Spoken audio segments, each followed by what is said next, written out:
Lagay ng ekonomiya, kalakalan, negosyo at iba pa. Atin ang alamin dito sa Ang Pilipinas Ngayon.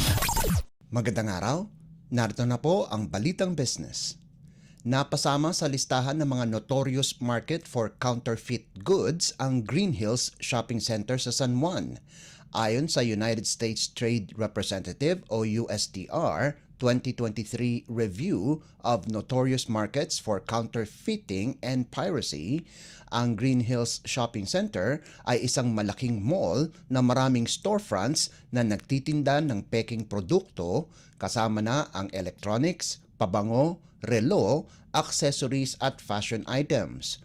Sinimulan ng USTR ang review noong Agosto ng nakalipas na taon at nakita nito ang 39 na online at 33 pisikal na merkado na nagbebenta ng peking produkto. Ilan sa kilalang online commerce site ay ang Taobao, DHgate at Shopee. Kasama din sa listahan ng USTR na may pisikal na merkado na nagbebenta ng peking produkto ang Silk Market sa Beijing, ang Hirapana Indoor Market sa Mumbai at ang MBK Center sa Bangkok. Sinabi ng USTR na plano ng Green Hills Management na gawing high-end mall ang shopping center na may lehitimong nagtitinda. Kasama din ang Green Hills Shopping Center sa listahan noong 2022. Sinabi ng USTR na nakikipagtulungan ang Intellectual Property Office of the Philippines o IPOPHL sa management ng Green Hills para puksain ang mga illegal na vendor na nagbebenta sa shopping center. Sinabi ni Ruel Barba, Director General ng IPOPHL, na marami na silang isinagawang raid, subalit pinapayagan pa rin sila ng management ng Green Hills na nagbebenta ng peking produkto. Lagay ng ekonomiya, kalakalan, negosyo at iba pa. Atin ang alamin dito sa Ang Pilipinas Ngayon.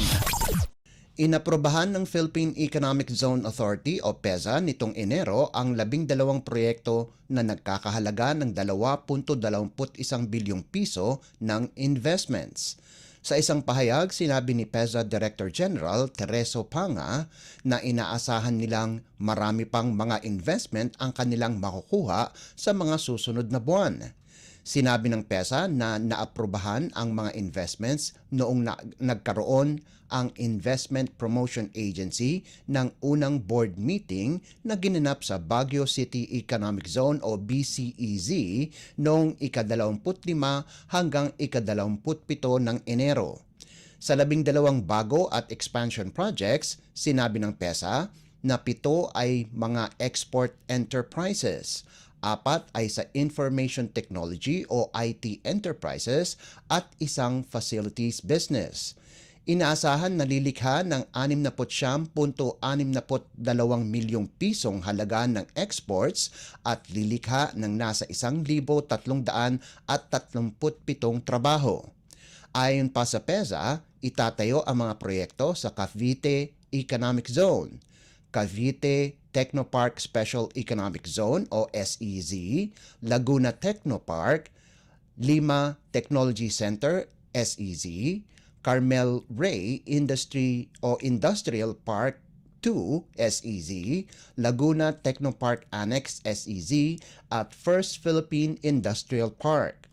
Mayroon ding mag-ooperate sa Giga Tower Bridgetown IT Park sa Quezon City, Southwoods Mall sa Laguna City, Panorama Tower sa Bonifacio Global City at Jazz IT Center sa Makati City.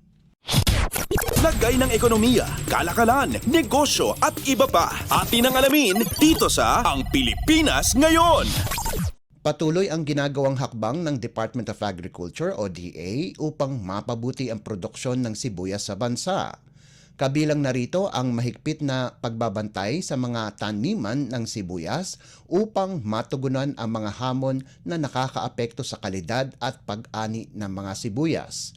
Nagsagawa ng surprise inspection ang ilang opisyal ng DA sa pangunguna ni DA spokesperson Assistant Secretary Arnel de Mesa upang obserbahan ang mga taniman ng sibuyas sa Bungabon at Rizal sa lalawigan ng Nueva Ecija.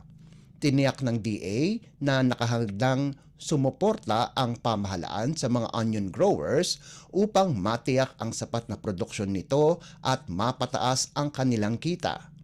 Kaugnay nito ay magbibigay ang Bureau of Plant Industry o BPI ng technical support sa mga onion farmers upang magkaroon ng sapat na kaalaman sa pagtatanim at pag-aani ng sibuyas. Tutulungan din ng BPI ang mga onion growers sa Nueva Ecija na makapag-secure ng Philippine Good Agriculture o Agricultural Practices o PhilGAP certificate para magkaroon ng access sa mas maraming merkado. Bukod dito ay magtatayo rin ng ng karagdagang storage facilities ang DA, hindi lang para sa sibuyas, pati na rin sa ibang pananim.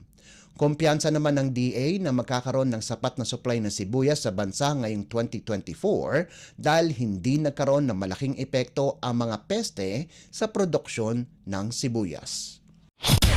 Lagay ng ekonomiya, kalakalan, negosyo at iba pa. Atin ang alamin dito sa Ang Pilipinas Ngayon.